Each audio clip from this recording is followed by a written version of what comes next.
আমি একটু আগে শ্রিয়াকে স্কুলে দিয়ে এলাম, এখন বাচ্চা 10টা, ঠিক আছে? তো 9:30টার সময় আমি শ্রিয়াকে স্কুল থেকে দিয়ে এলাম, এসে দেখছি কেউ কলিং বেল বাজাচ্ছে। তো আমি ভাবলাম এখন তো কেউ আসার নেই, কে এলো? তো গিয়ে দেখলাম ফ্লিপকার্টের ডেলিভারি বয় এসেছে, সে এসে আমাকে একটা প্যাকেট দিল। ঠিক আছে চলো, আমি এসে প্যাকেটটা খুললাম, বেশ ভালোভাবেই ওপেনিং করলাম। দেখছি, দেখাই, দাঁড়াও তোমাদেরকে 1 মিনিট, না দেখালে তুমি বুঝতে পারবে না। এই ব্যাগটা, এই ব্যাগটা এসেছে, এই ব্যাগটা আমাকে গিফট করেছে আমার দিদি আমার বার্থডেতে। সো দিদি, thank you, thank you, thank you, thank you, thank you so much.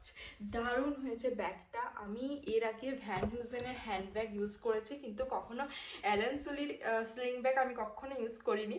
এটা আমি ফার্স্ট টাইম ইউজ করবো। বাট দিদির যেমন কালার কম্বিনেশন, সেই রকম ব্যাগটা দুর্দান্ত ফাটাফাটি হয়েছে, কিচ্ছু বলার নেই। বার্থডে গিফট তো একদম পুরো 6 ছাক্কা মেরে দিয়েছিস তুই, ফাটাফাটি হয়েছে। থ্যাংক ইউ সো মাচ দিদি, তুই এরকম ভাবেই নিজের জব চালিয়ে যা, আর আমাদেরকে এরকম ভাবেই তুই গিফট দিতে থাক, সুন্দর সুন্দর ভালো ভালো গিফট দিতে থাক। থ্যাংক ইউ সো মাচ দিদি, তুই যদি আজকে থাকতিস আমি তোকে একটা হাগি করতাম, কিসি করতাম, কিন্তু তুই তো আমার সামনে নেই, তাই তোকে আমি দূর থেকে দিয়ে দিচ্ছি।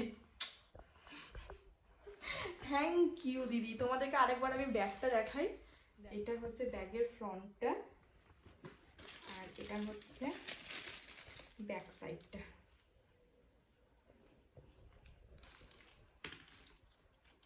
আমি ভীষণ খুশি, ভীষণ ভীষণ ভীষণ খুশি। থ্যাংক ইউ দিদি।